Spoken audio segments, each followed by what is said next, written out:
વળી આ ઘડે ઘડે આ રામ રામ ચમ બોલાવો છો? કોકના હંભરા ના હું કહું, દરેક ધામોમાં દરેક તીર્થોમાં તમે દર્શન માટે જતા હોય અને દર્શનનો જો ખરેખરમાં લાભ જોતો હોય અને ધામના માતાજી ભગવાનની કૃપા મેળવવી હોય તો એ ધામમાં કદાચ કોઈ કારણોસર તો તમારા ઘેર આવી પરિસ્થિતિ કાલે ઊભી ના થાય એના માટે દરેકને નિવેદન કરીશ કે મારી વાત ન મોની અને તમારા દીકરાઓનું ભવિષ્ય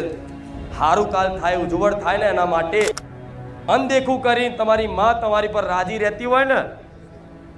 તો રોજ એનો આભાર વ્યક્ત કરવો, એના પ્રણામ કરવો કે માં ત્યાં આલ્યું ને એટલું ઓછું નહીં. આજે અમે બીજાનું જોઈને જોતા હતા કે મેં ત્યાં માં શું આલ્યું અમને, પણ માં અંતરાત્મામાં ઝોંક્યું ને તો માં આ તારી કૃપાથી આ શરીર